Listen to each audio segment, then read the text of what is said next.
ter a certeza que a Igreja Católica Apostólica Romana é a Igreja verdadeira de nosso Senhor Jesus Cristo.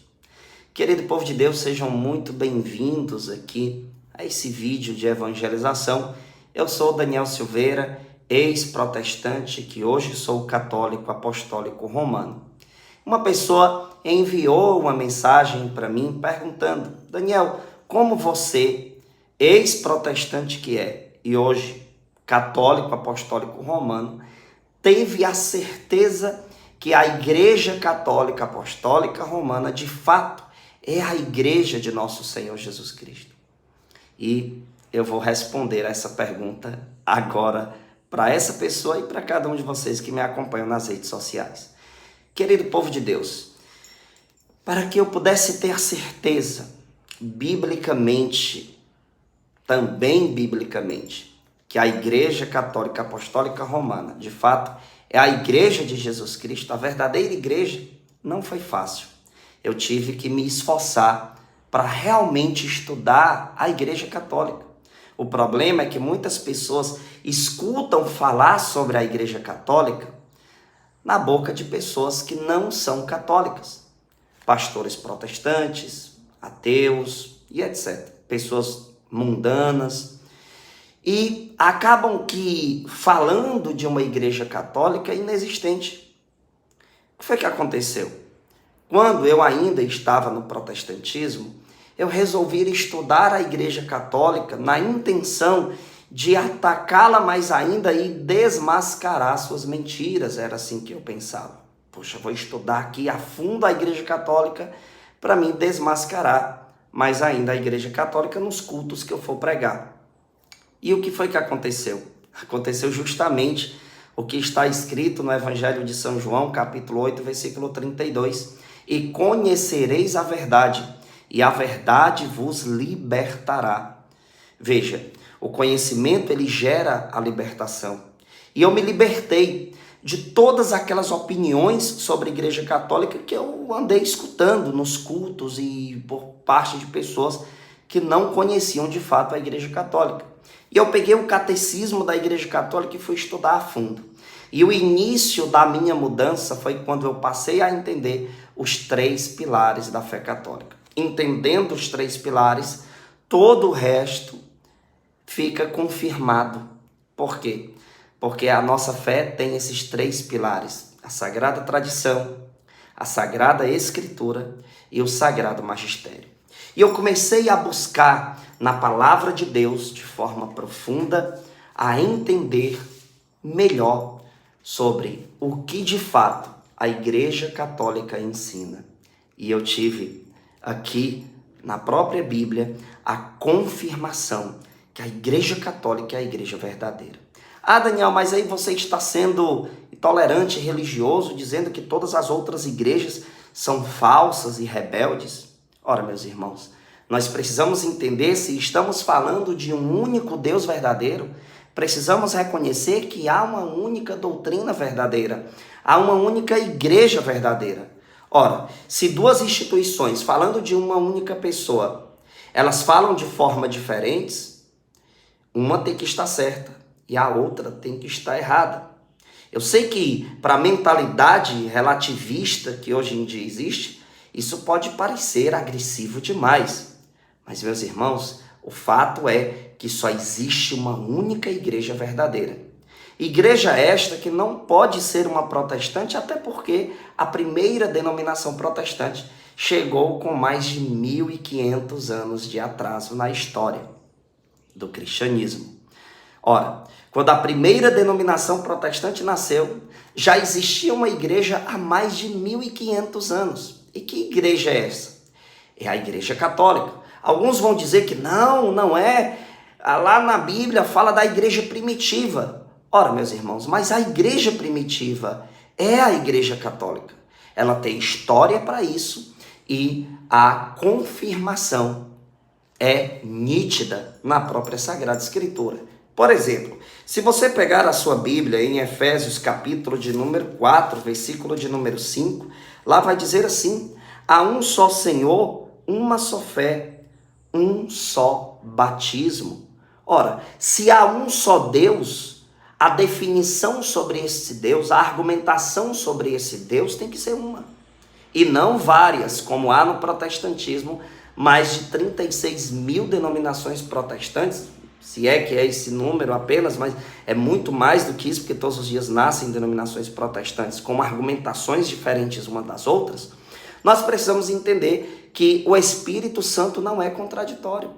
Imagina só o Espírito Santo chegar numa igreja e falar uma coisa, e chegar em outra igreja e falar em outra, totalmente diferente. Veja só, falar outra coisa diferente, não tem como. Se só existe, veja só, um só Deus, há um só Senhor, uma só fé. A fé é uma só, não pode ter várias fé, né? É uma só fé. Então, só existe uma única igreja, só existe um único povo de Deus. E os demais, Daniel, estão errados e distorcendo a palavra. Mas os protestantes parecem ser tão bíblicos, irmãos. Né? Tem muita gente que diz isso. Mas na verdade não parece não, queridos. Sabe por quê? Porque se a minha Bíblia e a sua está dizendo que só existe uma só fé, como é que a gente vai encaixar isso no protestantismo se a fé do protestantismo muda de denominação para denominação? Não é verdade? Talvez algum protestante vai dizer, não, mas todos os evangélicos acreditam em um só Deus. Mas a argumentação nesse Deus muda de cada um para cada um. E aqui está o problema. Sabe por quê? Olha só como a gente encontra a confirmação que a Igreja Católica é a verdadeira. Os católicos todos, eles usam a mesma Bíblia e acreditam em uma mesma igreja. Já os protestantes, todos usam a mesma Bíblia, mas não têm a mesma fé e não têm a mesma igreja.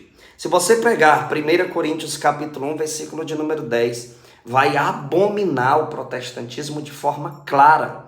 Veja só o que diz aqui. Rogo-vos, irmãos, em nome de nosso Senhor Jesus Cristo, que todos estejais em pleno acordo. Isso se encontra no protestantismo? Por acaso os protestantes rezam o mesmo credo apostólico? Não.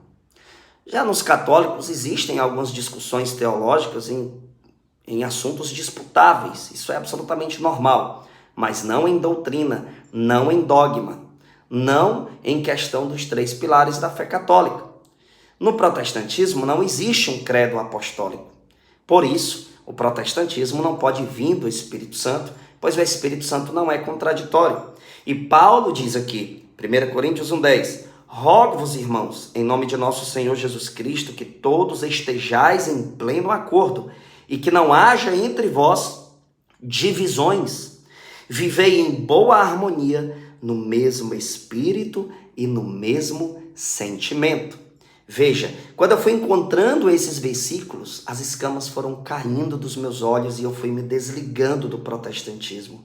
Poxa, como olhar para esse versículo e dizer, o protestantismo é uma bênção? Não dá, gente. Pois no protestantismo o que existe são divisões por cima de divisões, denominações por cima de denominações. E assim não há um único povo de Deus. E olha só que interessante o que vai nos dizer aqui em Atos dos Apóstolos. Se você pegar a sua Bíblia em Atos dos Apóstolos, aqui no capítulo de número 8 de Atos, vai falar sobre a conversão do ministro da rainha da Etiópia, o eunuco.